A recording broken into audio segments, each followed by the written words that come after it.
आप सभी का बहुत बहुत स्वागत है एक नए वीडियो में। प्यारे दोस्तों, अभी तक चैनल पर नए हो तो सब्सक्राइब कर लेना। और दूसरे नंबर में आपको किसी भी ऑनर्स पेपर या सब्सिडरी पेपर का नोट्स तथा सजेशन चाहिए तो कमेंट बॉक्स में उसका नाम लिख कर दो। इस चैनल के माध्यम से आपको बिल्कुल फ्री यानी कि बिल्कुल निःशुल्क दिए जाएंगे। और मेरे द्वारा जो नोट्स सजेशन दिए जाते हैं उसी से सारे सवाल आपके एग्जाम में पूछे जाते हैं, जिसका जीता जागता प्रूफ मैं आप लोगों के सामने दिखाने वाला हूँ। इसके बाद हम लोग वीडियो प्रारंभ करेंगे। एक बार फिर से रिक्वेस्ट करता हूँ, चैनल पर नए हो तो सब्सक्राइब अवश्य कर लेना है, ठीक है। प्यारे बच्चों, मेरे द्वारा सभी ऑनर्स पेपर तथा सब्सिडरी पेपर का सजेशन बच्चों को दिया जाता है और मेरे द्वारा जो सजेशन दिए जा रहे हैं उसी से सारे सवाल आपके एग्जाम में छप रहे हैं। तो विद्यार्थियों का यहाँ पर देख सकते हो कमेंट किस प्रकार आया हुआ है। इस तरह के कमेंटों की संख्या 100-200 में नहीं, हज़ारों में है बच्चों। यहाँ पर देख सकते हो साफ साफ किस तरह का फीडबैक आया हुआ है बच्चों का। और ये बच्चों का कहना है कि सर आप जो सजेशन देते हो सभी ऑनर्स तथा सब्सिडरी पेपर का, उसी से सारे सवाल एग्जाम में मैच कर गए हैं, एक भी सवाल इधर उधर का नहीं है। तो प्यारे दोस्तों, आप भी हमारे ऊपर भरोसा करो और आप हमारे चैनल से जुड़ जाओ। मेरे द्वारा जो सजेशन दिए जा रहे हैं उससे आप एग्जाम हॉल में प्रवेश करने से एक दिन पहले ज़रूर देख लेना ताकि आपको हेल्प मिले। बीए पार्ट 1, बीए प्रथम वर्ष या बीए फर्स्ट ईयर में यदि आपने इकोनॉमिक्स बोले तो अर्थशास्त्र जैसे सब्जेक्ट को ऑनर्स पेपर के रूप में रखा है तो प्यारे बच्चों आज का वीडियो आप सभी के लिए वरदान साबित होने वाला है। मैंने पिछले वीडियो में प्यारे बच्चों आप सभी को इकोनॉमिक्स ऑनर्स पेपर 1 के सभी इंपॉर्टेंट क्वेश्चन करवा दिए थे और आप लोगों ने काफ़ी बेहतरीन सा फीडबैक देने का काम किया, ठीक है। आज के इस वीडियो में हम लोग देखने जा रहे हैं इकोनॉमिक्स ऑनर्स पेपर 2 के सभी टॉप इंपॉर्टेंट क्वेश्चन, वही प्रश्न देखने का काम करेंगे जो आपके एग्जाम में छपने वाले हैं। जी हाँ दोस्तों, यहीं से सारे सवाल आपके एग्जाम में छपने वाले हैं, इसमें थोड़ी सी भी शक की गुंजाइश नहीं है। यहीं से सारे सवाल सेम टू सेम आपको देखने को मिलेंगे प्यारे दोस्तों। बस इतना पढ़ लो, इससे ज़्यादा आपको पढ़ना नहीं है। मेरे इन बातों पर यदि प्यारे बच्चों आपको विश्वास ना हो तो सभी के पास तो क्वेश्चन बैंक होगा ही। क्वेश्चन बैंक को पलटाइए और देखिए ये सारे सवाल आपके एग्जाम में कितने बार पूछे गए, तो ही आपको इन प्रश्नों की अहमियत पता चलेगी, तो ही आपको इन प्रश्नों की इंपॉर्टेंसी पता चलेगी। ये सारे प्रश्न आपके एग्जाम में एक बार नहीं पूछे गए, ना ही 2 बार पूछे गए, पिछले 10 वर्षों से लगातार पूछे जा रहे हैं। अब आपका सवाल आता होगा, सर पिछले 10 वर्षों से ये सवाल क्यों पूछे जा रहे हैं? तो प्यारे बच्चों, ये सारे सवाल जितने भी सवाल देख रहे हो आप काफ़ी ज़्यादा इंपॉर्टेंट है और सर्वश्रेष्ठ है। इकोनॉमिक्स में इससे बेहतरीन और इससे सर्वश्रेष्ठ सवाल एक भी नहीं है, इसीलिए एग्जामिनर के द्वारा इसे बार बार दोहराने का काम किया जा रहा है। आपको खुद अनुभव होगा, जब आप इन प्रश्नों को पढ़ोगे तो आपको खुद अनुभव होगा, खुद आपको अनुभूति होगी कि ये सवाल वाकई में काफ़ी ज़्यादा इंपॉर्टेंट है, ठीक है। इन सभी प्रश्नों का उत्तर, इन सभी प्रश्नों का आंसर जो है इकोनॉमिक्स के प्रोफेसर के द्वारा काफ़ी आसान व सरल शब्दों में तैयार किए गए। यदि आप इन प्रश्नों का आंसर एक नज़र से देख लेते हो, आप मन की गति से याद कर पाओगे और पूरे लाइफ टाइम तक इन प्रश्नों का आंसर नहीं भूल पाओगे। इसी से अंदाजा लगा सकते हो प्यारे दोस्तों कि इकोनॉमिक्स को प्रोफेसर के द्वारा कितने आसान शब्दों में इन सभी प्रश्नों का उत्तर तैयार किए गए हैं। मेरे द्वारा दिए गए उत्तर को यदि आप एग्जाम हॉल में सेम टू सेम लिख देते हो तो एग्जामिनर यानी कि कॉपी जांचने वाले भी इंप्रेस हो जाते हैं और आपको इकोनॉमिक्स जैसे सब्जेक्ट में फुल मार्क्स प्रदान करते हैं, क्योंकि उन्हें भी आसान शब्दों में उत्तर चाहिए होते हैं दोस्तों। टारगेट विद शिवम यानी कि मैं 100% गारंटी ले रहा हूँ इसी से सारे सवाल आपके एग्जाम में छपेंगे, इसमें कोई दोस्तों शक नहीं है, ठीक है। आपके पूरे साल की तैयारी को मात्र इस 10 मिनट के वीडियो में कवर किया जा रहा है और 10 मिनट के वीडियो में 100 मार्क्स की गारंटी ली जा रही है। तो प्यारे दोस्तों, आप लोगों के पास एक गोल्डन अपॉर्चुनिटी है, इस तरह के अपॉर्चुनिटी को यूं ही जाने नहीं दिया जा सकता। मैं यहाँ पर गारंटी ले रहा हूँ ना, मैं ले रहा हूँ कि यहीं से सारे सवाल आपके एग्जाम में छपने वाले हैं। आप जब एग्जाम हॉल में प्रवेश करोगे तो आप महसूस करोगे और दिल से मुझे थैंक यू बोलोगे, क्योंकि आपको लगेगा सर ने जो बताया, सर ने जितना मेरे को बोला पढ़ने के लिए, बस उतना ही सारे प्रश्न एग्जाम में पूछे गए हैं, ठीक है। इन सभी प्रश्नों का आंसर का पीडीएफ में सिर्फ और सिर्फ बात कर ले, यहाँ पर मेरे द्वारा जो आंसर का पीडीएफ दिया जाएगा तो आंसर के पीडीएफ में सिर्फ और सिर्फ आपको आंसर ही देखने को मिलेंगे, सिर्फ और सिर्फ आपको आंसर ही देखने को मिलेंगे, ठीक है। ये जो प्रश्न देख रहे हो ये प्रश्न देखने को नहीं मिलेंगे, सिर्फ और सिर्फ आंसर ही देखने को मिलेंगे। तो प्यारे दोस्तों, आप लोगों के लिए जो है प्रश्न लिखना मजबूरी हो चुकी है। मान के चलो कि मैं आपको आंसर दे देता हूँ, आप जब आपके पास प्रश्न ही ना होगा तो फिर ऐसा आंसर पढ़ के क्या फ़ायदा। तो आप लोगों से मेरा अनुरोध है, नम्र अनुरोध है कि इन प्रश्नों को आप प्यारे से कॉपी में लिख लो। सभी प्यारे प्यारे बच्चे अपने प्यारे से कॉपी में इन सभी प्रश्नों को लिख लेंगे, ठीक है। मैं आपको आंसर लिखने के लिए नहीं कह रहा हूँ, सिर्फ प्रश्न लिखने के लिए कह रहा हूँ। आंसर मैं दूंगा, वीडियो के अंत में बताऊंगा कुल मिलाकर कैसे आप 1 मिनट में इन सभी प्रश्नों का आंसर का पीडीएफ जो है प्राप्त कर पाओगे। तो प्यारे बच्चों, आप लोगों से अनुरोध करता हूँ कि आप लोग इन प्रश्नों को जल्दी से अपने अपने प्यारे प्यारे कॉपी में लिख लो। क्वेश्चन नंबर पहला काफी प्यारा सा प्रश्न है, आपके एग्जाम में कई बार पूछे भी जा चुके हैं। ब्रिटिश राज में भारतीय अर्थव्यवस्था के औपनिवेशिक शोषण के विभिन्न रूपों का वर्णन करें, ठीक है। ब्रिटिश राज में भारतीय अर्थव्यवस्था के औपनिवेशिक शोषण के विभिन्न रूपों का वर्णन करें। जल्दी से आप इन प्रश्नों को अपने कॉपी में लिख लो, अथवा में आपसे पूछ दिया जाएगा स्वतंत्रता के समय भारतीय अर्थव्यवस्था के पिछड़ेपन के प्रमुख कारणों की व्याख्या करें। प्यारे दोस्तों देखिए, कभी आपके एग्जाम में ये पूछ दिए जाते हैं तो कभी ये पूछ दिए जाते हैं, ठीक है। परंतु इन दोनों का उत्तर जो है सेम होगा। ठीक है, इन दोनों का उत्तर सेम होगा। इस बार ये सवाल आपके एग्जाम में पूछे जाएंगे, क्योंकि यहाँ पर वीवीआई लगा हुआ है। वीवीआई का मतलब हो जाता है very very important, very very important. ठीक है, तो यहाँ पर आपको इन दोनों प्रश्नों को लिख लेना है। स्वतंत्रता के समय भारतीय की जो अर्थव्यवस्था थी वो पिछड़ेपन में थी, और इसके प्रमुख कारण कौन से थे, इसको आपको यहाँ पर व्याख्या करना है। क्वेश्चन नंबर दूसरा है, भारतीय अर्थव्यवस्था की आधारभूत विशेषताओं की विवेचना करें। वीवीआई है बोले तो वेरी वेरी इंपॉर्टेंट। और प्यारे बच्चों, आपको ज़्यादा लिखने हैं, ज़्यादा फास्टली लिखने हैं। ठीक है, क्योंकि एग्जाम हॉल में जब आप प्रवेश करोगे तो आपको काफ़ी लिमिट मात्रा में टाइम दी जाएगी, बहुत ही कम समय दिया जाएगा, और आपको ज़्यादा से ज़्यादा पेजेस लिखने होते हैं। आप जितने ज़्यादा पेजेस लिखोगे उतने अच्छे आपको मार्क्स मिलेंगे। ठीक है, तो आप अभी से फास्ट लिखने का प्रयास करो। जितना फास्ट लिखोगे उतने अच्छे मार्क्स। तो अभी से आप आदत डालो, ठीक है, ज़्यादा फास्ट लिखने का। भारतीय अर्थव्यवस्था की आधारभूत विशेषताओं की विवेचना करें। वीवीआई बोले तो वेरी वेरी इंपॉर्टेंट। अथवा में आपसे पूछ दिया जाएगा भारतीय अर्थव्यवस्था की मुख्य मूल विशेषताओं की विवेचना करें। भारतीय अर्थव्यवस्था की मुख्य मूल कौन सी विशेषताएं हैं, इसके बारे में आपको व्याख्या करने के लिए कहा जा रहा है। क्वेश्चन नंबर थर्ड है आपका, भारत में पंचवर्षीय योजनाओं के संक्षिप्त इतिहास का वर्णन कीजिए। भारत में पंचवर्षीय योजना के संक्षिप्त इतिहास का आपको वर्णन करने के लिए कहा जा रहा है। अथवा में आपसे पूछ दिया जाएगा, भारत में नियोजन की प्रमुख उपलब्धियों का वर्णन करें। भारत में नियोजन की प्रमुख उपलब्धियां कौन कौन सी हैं, इनके बारे में आपको यहाँ पर वर्णन करने के लिए कहा जा रहा है। उम्मीद करता हूँ आप सभी अपने कॉपी में इन प्रश्नों को लिखते चलोगे और फास्ट लिखने का काम करोगे। ठीक है, यदि नहीं लिख पा रहे तो आप वीडियो को बैक करके भी आप लिख सकते हो, कोई यहाँ पर प्रतिबंध नहीं है, परंतु मैं आप लोगों से रिक्वेस्ट करता हूँ कि फास्ट लिखो। ठीक है, क्वेश्चन नंबर 4 है आपका, भारत के संदर्भ में वैश्वीकरण भूमंडलीकरण के लाभ दोषों का मूल्यांकन करें। अथवा में आपसे पूछ दिया जाएगा, भारत में वैश्वीकरण का नीति आलोचनात्मक मूल्यांकन करें। वीवीआई है बोले तो वेरी वेरी इंपॉर्टेंट। भारत में वैश्वीकरण की नीति जो है, वैश्वीकरण नीति क्या है, इसके बारे में भी आपको यहाँ पर उत्तर में बताया गया है। आलोचनात्मक मूल्यांकन करें। प्यारे दोस्तों, आप में से कुछ छात्रों का ड्रीम है बीपीएससी क्रैक करना। ठीक है, कुछ का ड्रीम है यूपीएससी क्रैक करना। तो बीपीएससी यूपीएससी में भी आपको कुछ इस तरह के सवाल देखने को मिलेंगे। आपके पार्ट 2 में तो पूछे ही जा रहे हैं, परंतु कुछ आपको इस तरह के सवाल बीपीएससी यूपीएससी में भी देखने को मिलेंगे। तो मेरे द्वारा जो आपको आंसर दिए जाएंगे, उत्तर दिए जाएंगे, तो ये नहीं कि इन उत्तर से सिर्फ पार्ट 2 क्लियर कर पाओगे। ये उत्तर जो तैयार किया गया अनुभवी प्रोफेसरों के द्वारा, कहीं ना कहीं बीपीएससी यूपीएससी को ध्यान में रखकर भी तैयार किया गया है, ताकि आप और भी बेहतरीन, आप में कहीं ना कहीं निखार आए, आपकी जो ज्ञान है उसमें वृद्धि हो। तो आपने इन प्रश्नों को अपने कॉपी में लिख लिया होगा। क्वेश्चन नंबर 4 आपने लिखा, भारत में वैश्वीकरण नीति के आलोचनात्मक मूल्यांकन करें। क्वेश्चन नंबर 5 है आपका, भारत में आर्थिक सुधार की नवीन प्रवृत्तियों की समीक्षा कीजिए। भारत में आर्थिक सुधार की नवीन बोले तो नया प्रवृत्ति की समीक्षा करने के लिए कहा जा रहा है। अथवा में आपसे पूछ दिया जाएगा, भारत में आर्थिक सुधारों की आवश्यकता बतलाइए। भारत में आर्थिक सुधार कौन कौन से हैं और इनकी क्या आवश्यकताएं हैं, इसके बारे में आपको यहाँ पर लिखने के लिए कहा जा रहा है। क्वेश्चन नंबर 6 से प्यारे बच्चों यहाँ पर देख पा रहे हो, भारतीय कृषि की कम उपज अथवा निम्न उपज के कारण एवं उपाय बतलावे। भारतीय कृषि की कम उपज अथवा निम्न उपज के कारण कौन से हैं और उनके उपाय कौन से हैं, इसके बारे में आपको बताना है।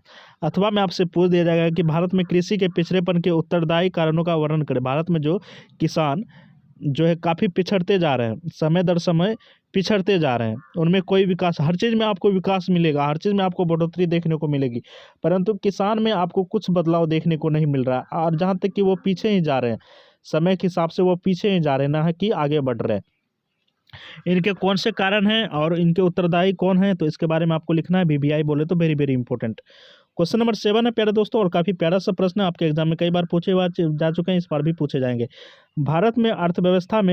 भारत अर्थव्यवस्था में कृषि के महत्व की विवेचना करें। भारत का अर्थव्यवस्था जो है, यानी कि हम लोगों का जो अर्थव्यवस्था है, उसमें किसान का क्या योगदान है, कृषि का क्या महत्व है, क्या योगदान है, इसके बारे में आपको बताना है प्यारे दोस्तों। ठीक है, भारत की जो अर्थव्यवस्था है उसमें कृषि के महत्व की आपको यहाँ पर विवेचना करने के लिए कहा जा रहा है।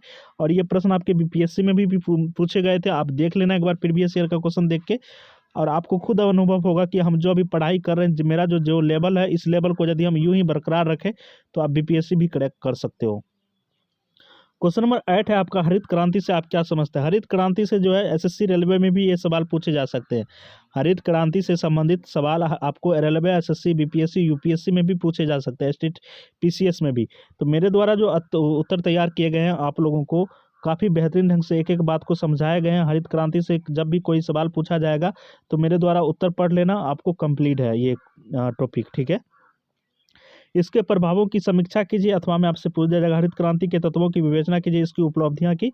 हरित क्रांति जो हुई थी इससे कौन कौन सी उपलब्धियां हुई थी इसके बारे में आपको बताने के लिए कहा जा रहा है। क्वेश्चन नंबर 9 है प्यारे दोस्तों, यहाँ पर देख पा रहे हो आपसे भी, ग्रामीण साख प्रदान करने में सहकारी संस्थाओं की भूमिका की समीक्षा कीजिए। काफ़ी प्यारा सा प्रश्न है ये। क्वेश्चन नंबर 9 आपका, ग्रामीण साख प्रदान में सहकारी संस्था की क्या भूमिका है इसके बारे में आपको बताना है, ठीक है। क्वेश्चन नंबर 10 है आपका प्यारे दोस्तों, ग्रामीण अथवा कृषि वित्त प्रदान करने में नाबार्ड की भूमिका का विवेचन कीजिए। नाबार्ड का नाम आप लोगों ने सुना होगा, यदि नहीं सुना तो कोई बात नहीं, परंतु जानना अति आवश्यक है। नाबार्ड है क्या? नाबार्ड से संबंधित आपके एसएससी रेलवे में भी सवाल पूछे जाते हैं कभी कभी, ठीक है। इसके बारे में उत्तर में काफ़ी अच्छे ढंग से समझाया गया है। क्वेश्चन नंबर 11 है आपका प्यारे बच्चों, क्वेश्चन नंबर 11 है यहाँ पर, भारत में कृषि विपणन के मुख्य दोषों की व्याख्या कीजिए, इन्हें दूर करने के उपाय तथा सरकार द्वारा इस संबंध में किए गए प्रयत्नों की विवेचना कीजिए। वीवीआई बोले तो वेरी वेरी इंपॉर्टेंट, ठीक है। यहाँ पर देख पा रहे हैं आप सभी, भारत में कृषि विपणन के मुख्य दोष की व्याख्या करने के लिए कहा जा रहा है, इन्हें दूर करने के उपाय तथा सरकार द्वारा इस संबंध में किए गए प्रयत्न की विवेचना करने के लिए कहा जा रहा है। वीवीआई बोले तो very very important. Question number 12 आपका, भूमि सुधार से आप क्या समझते हैं, ठीक है। भूमि सुधार से आप क्या समझते हो इससे के बारे में पूछा जा रहा है क्वेश्चन नंबर 13 में। तो भूमि सुधार से आपको क्या समझना है इसके बारे में आपको बताना है, ठीक है। अथवा में आपसे पूछ दिया जाएगा, भारत में भूमि सुधार कार्यक्रम की प्रगति समीक्षा कीजिए, ठीक है। भारत में भूमि सुधार कार्यक्रम की प्रगति की समीक्षा कीजिए। क्वेश्चन नंबर 14 है प्यारे दोस्तों आपका, भारत में कृषि साख या ग्रामीण ऋण के महत्व की विवेचना करें। भारतीय किसान के लिए साख कौन कौन से स्रोत हैं या साधन है, ये क्या ये पर्याप्त है? भारत में कृषि साख या ग्रामीण ऋण, जी हाँ, ग्रामीण में जो ऋण लिया जाता है, कर्ज लिया जाता है, इसके महत्व की विवेचना करें। भारतीय किसान के लिए साख के कौन कौन से स्रोत हैं या साधन हैं, क्या वे पर्याप्त हैं, इसके बारे में आपको बताना है। क्वेश्चन नंबर 15 है प्यारे बच्चों आपका, भारत में लघु उद्योग धंधों की क्या समस्याएं हैं, ठीक है। भारत में लघु उद्योग धंधों की क्या समस्याएं हैं आपको बताना है। सरकार द्वारा इनकी उन्नति के लिए क्या उपाय किए गए हैं।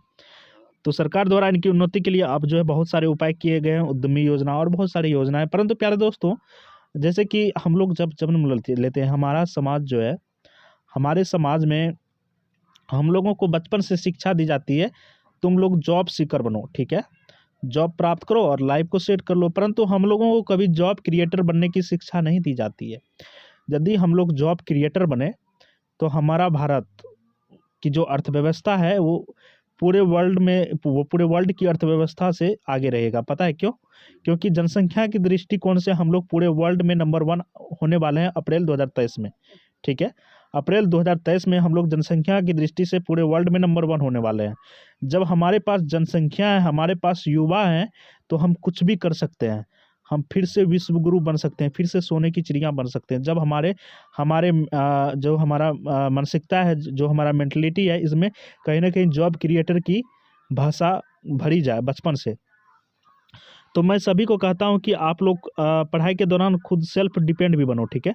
सेल्फ डिपेंड भी बनो, आत्मनिर्भर बनने का प्रयास अभी से करो, ताकि आपको यदि बाद में जॉब ना लगे तो आपको इधर उधर भटकना ना पड़े, आपको किसी और से मदद ना मांगनी पड़े, खुद आप आत्मनिर्भर बन के आप अपना जीवन जी सको, ठीक है। इसके बारे में काफ़ी अच्छे ढंग से हम आपको उत्तर के माध्यम से बताने का काम करेंगे। क्वेश्चन नंबर 16 आपका, भारत सरकार की औद्योगिक नीति, यानी कि भारत सरकार की औद्योगिक नीति जो 1956 में लाई गई थी, इसकी कौन सी विशेषताएं थी मुख्य, वही बताना है आपको। क्या आप इस नीति में कोई परिवर्तन परामर्श देते हैं? अथवा आपसे पूछ दिया जाएगा प्यारे दोस्तों, 1948 तथा 1956 के औद्योगिक नीति में तुलना कीजिए तथा अंतर बतावें। 1948 तथा 1956 की औद्योगिक नीति में तुलना कीजिए तथा अंतर बतावें, ठीक है। ये प्रश्न भी आपके एग्जाम में कई बार पूछे जा चुके हैं और इस बार भी पूछे जाएंगे। 1991 में औद्योगिक नीति की प्रमुख विशेषताओं की समीक्षा करें, ठीक है। 1991 में औद्योगिक नीति की प्रमुख विशेषताओं की समीक्षा करें। वीवीआई बोले तो वेरी वेरी इंपॉर्टेंट है ये क्वेश्चन, और आपके एग्जाम में कई बार पूछे जा चुके हैं। प्यारे दोस्तों, इन सभी प्रश्नों को जल्दी से आप अपने कॉपी में लिखते चलो, क्योंकि आप लोगों के पास गोल्डन अपॉर्चुनिटी है। इस तरह की अपॉर्चुनिटी को यूं ही जाने नहीं दिया जा सकता। भारत के आर्थिक विकास में यातायात की आवश्यकताएं एवं महत्व पर प्रकाश डालिए। इस संदर्भ में रेल सड़क समन्वयक पर एक लेख लिखे, ठीक है। हमारे भारत के आर्थिक रूप से जो विकास हो रहा है, इसमें यातायात की क्या आवश्यकता है और इसके क्या महत्व हैं, इस पर प्रकाश डालने के लिए कहा जा रहा है। इस संदर्भ में रेल सड़क समन्वय पर एक लेख लिखे। ठीक है, तो कुल मिलाकर प्यारे दोस्तों बात करें तो भारत में बात कर ले हम रेल का, तो रेल परिवहन के माध्यम से भी पैसे अर्जित हो किए जाते हैं। ठीक है, और बात कर ले तो हम लोगों को सबसे ज़्यादा आमदनी जो है मालगाड़ी से होती है। ठीक है, और ना कि ये सब से होती है। इसके बारे में काफ़ी अच्छे ढंग से लिखेंगे, वीवीआई है ये, इन प्रश्नों को लिख लीजिए, वेरी वेरी इंपॉर्टेंट है। क्वेश्चन नंबर 19, हमारी अर्थव्यवस्था में रेलवे का क्या महत्व है, स्पष्ट करें। हमारी जो अर्थव्यवस्था है इसमें रेलवे का क्या महत्व है, इसे स्पष्ट कर। देखिए, रेलवे में मालगाड़ी इंजन, मालगाड़ी को आप लोग अवश्य जानते होंगे। ठीक है, रेलवे में मालगाड़ी से सबसे ज़्यादा कहीं ना कहीं धन अर्जित की जाती है, और इससे ज़्यादा जो है रेलवे को फ़ायदा होता है। ठीक है, और पूर्ण रूप से कहा जाए तो रेलवे को सिर्फ और सिर्फ फायदा जो है मालगाड़ी से ही होती है, और इससे कहीं ना कहीं हमारे भारत का जो आर्थिक विकास है, इसमें आर्थिक विकास को भी बढ़ाने का काम इनके द्वारा किया जाता है। क्वेश्चन नंबर 20 है, भारत के आर्थिक विकास में प्रत्यक्ष विदेश पूंजी निवेश की भूमिका की व्याख्या कीजिए। भारत के आर्थिक विकास में प्रत्यक्ष विदेशी पूंजी निवेश की भूमिका की व्याख्या कीजिए। अभी बात कर ले हम लोग, तो पूरे भारत में बहुत सारे यूट्यूब क्रिएटर हैं। ठीक है, यूट्यूब क्रिएटर हैं, इसके बाद वेबसाइट पे भी बहुत यूज करते हैं, वेबसाइट पे भी बहुत सारे बच्चे काम करते हैं। इसके बाद इंस्टाग्राम पे भी बहुत सारे काम करते हैं, फेसबुक पे काम करते हैं। तो आप लोग जब यूट्यूब पे काम करते हो, चैनल मोनेटाइज हो जाता है, तो आप लोग को रुपए आना शुरू हो जाता है। तो प्यारे दोस्तों, गूगल, यूट्यूब ये सब क्या है, एक विदेशी कंपनी है, और विदेशी कंपनी के माध्यम से हम लोग कमा रहे हैं। तो कहीं ना कहीं वो हमसे 2 रुपये कमा रहा है, तो हम उससे 4 रुपये कमाने का काम कर रहे हैं। तो भारत विदेशी पूंजी कहीं ना कहीं हम लोग अपने भारत ला रहे हैं। तो इसके बारे में भी काफ़ी अच्छे ढंग से समझने का काम करेंगे। वीवीआई है बोले तो very very important. Question number 21, Bharat सरकार की निर्यात संबंधन नीति की समीक्षा कीजिए। ये प्रश्न भी कई बार आपके एग्जाम में पूछे जा चुके हैं। क्वेश्चन नंबर 22 है आपका, भारत के विदेशी व्यापार की संरचना एवं दिशा की आधुनिक परिवर्तनों की विवेचना कीजिए। ये प्रश्न भी काफ़ी ज़्यादा इंपॉर्टेंट है। क्वेश्चन नंबर 23 है आपका, ज़्यादा प्रश्न हम लोग नहीं देखेंगे। क्वेश्चन नंबर 27 तक आखिरी प्रश्न आपका, भुगतान संतुलन एवं व्यापार संतुलन में अंतर स्पष्ट कीजिए। किस प्रकार एक प्रतिकूल भुगतान संतुलन को सही किया जा सकता है। वीवीआई बोले तो very very important. Question number 24 है, भारत में बेकारी के विभिन्न रूपों का वर्णन कीजिए तथा इसकी मात्रा स्पष्ट कीजिए। अथवा में दिया गया है कि बेरोजगारी से आप क्या समझते हैं, भारत के संदर्भ में बेरोजगारी के विभिन्न प्रकारों की व्याख्या करें। ठीक है, क्वेश्चन नंबर 25 आपका, भारत में बेरोजगारी के कारणों पर प्रकाश डालें। ठीक है, भारत में जो बढ़ती बेरोजगारी है इसके क्या कारण है, इसके बारे में आपको बताना है। सबसे बड़ा कारण ये है कि बचपन से जो हम लोगों को शिक्षा दी जाती है, यार जॉब करो जॉब करो, ये भी कहीं ना कहीं बेरोजगारी का सबसे बड़ा अभिशाप है। इसके बाद यदि हम लोगों को जॉब क्रिएटर बनने की शिक्षा दी जाती तो अभी बेरोजगारी की स्थिति नहीं होती। यहाँ पर बात कर ले, इसमें इसे कम करने के उपाय आपको बताना है, या अथवा में पूछ दिया जाएगा, भारत में बेरोजगारी की समस्या का विवेचन कीजिए। इस समस्या के समाधान के लिए सरकार ने क्या उपाय किए हैं। वीवीआई बोले तो वेरी वेरी इंपॉर्टेंट। ये सवाल आपको चलते फिरते रास्ते में भी आपसे कोई पूछ देगा, यार बेरोजगारी काफ़ी है, इससे कैसे निजात पा सकते हैं। तो आप यदि इन प्रश्नों का उत्तर पढ़े रहोगे तो आप तुरंत बता दोगे कि यार ये वजह से जो बेरोजगारी बढ़ती जा रही है, सरकार ने बेरोजगारी को कम करने के लिए ये कदम उठाया, ये कदम उठाया। तो उस समय आप ना पढ़े लिखे लगोगे, आपको सब देखेगा, आपको सब रिस्पेक्ट करेगा। तो इन प्रश्नों का उत्तर आपको जानना चाहिए। ठीक है, हाल ही में हुई मूल्य वृद्धि के कारण और नियंत्रण पर प्रकाश डालिए। ठीक है, क्वेश्चन नंबर 27 है, निम्नलिखित पर संक्षिप्त टिप्पणी लिख रहे हैं। जनंख्य संक्रमण, सतत पोषणीय विकास, ग्रामीण शहरी प्रवचन, ग्रामीण साख, गरीबी, बेरोजगारी, भूमि सुधार, भारतीय। तो ये सारे प्रश्न आपको इन पर संक्षिप्त टिप्पणी लिखने के लिए कहा जा रहा है। तो प्यारे दोस्तों, उम्मीद करता हूँ आपने इन सभी प्रश्नों को अपने कॉपी में लिख लिया होगा। यदि नहीं लिखा तो जल्दी से एक बार फिर से लिख लो, वीडियो को बैक करके आप इन सभी प्रश्नों को लिख लो। हम लोग 1 लाख सब्सक्राइबर के करीब पहुँच चुके हैं। ठीक है, हम लोग 1 लाख सब्सक्राइबर के करीब पहुँच चुके हैं। और पता है, जब हम लोग 1 लाख सब्सक्राइबर पार कर जाएंगे, 1 लाख सब्सक्राइबर प्लस हो जाएंगे, तो इस चैनल पर आपको सभी ऑनर्स पेपर तथा सब्सिडरी पेपर के अलग अलग प्रोफेसरों के द्वारा बिल्कुल निःशुल्क शिक्षा दी जाएंगी। ठीक है, और साथ ही साथ आपको सारे कंटेंट भी बिल्कुल निःशुल्क दिए जाएंगे, और प्रोफेसरों के द्वारा जो आपको बिल्कुल निःशुल्क शिक्षा दी जाएगी वो डिजिटल मोड पर दी जाएगी। ठीक है, डिजिटल बोर्ड पर उनके द्वारा आपको पढ़ाए जाएंगे, काफ़ी अच्छे ढंग से पढ़ाए जाएंगे, काफ़ी बेहतरीन ढंग से पढ़ाने का काम किए जाएंगे, ताकि आपको लगे हाँ ग्रेजुएशन की तैयारी तो हमने करी है। ठीक है, आप अपने दोस्तों को भी बोलोगे। ठीक है, तो प्यारे बच्चों, हम आप लोगों को इतने सारे कंटेंट बिल्कुल फ्री में देंगे। तो आप लोगों का भी कर्तव्य बनता है, फर्ज बनता है, चैनल को ज़्यादा से ज़्यादा सब्सक्राइब करें। तो अभी जितने भी व्यूअर मेरे को देख रहे हैं, सभी से मेरा नम्र अनुरोध है, जितने भी स्टूडेंट इस वीडियो को देख रहे हैं सभी से मैं रिक्वेस्ट करता हूँ, प्रत्येक स्टूडेंट से हम 10 सब्सक्राइबर की उम्मीद करते हैं। प्रत्येक स्टूडेंट से हम 10 सब्सक्राइबर की उम्मीद करते हैं। प्रत्येक स्टूडेंट 10-10 सब्सक्राइबर मेरे को ला के दोगे इस चैनल पर। सभी के घर में कम से कम 4 एंड्रॉयड फ़ोन तो अवश्य होंगे। सभी फ़ोन से चैनल को सब्सक्राइब कर लेने हैं, अपने दोस्तों के फ़ोन से सब्सक्राइब कर लेने हैं, ये आप लोगों का फर्ज है। और मैं ये होमवर्क दे रहा हूँ आप सभी को, ठीक है, HW होमवर्क दे रहा हूँ सभी को, सभी बच्चों को मैं होमवर्क दे रहा हूँ।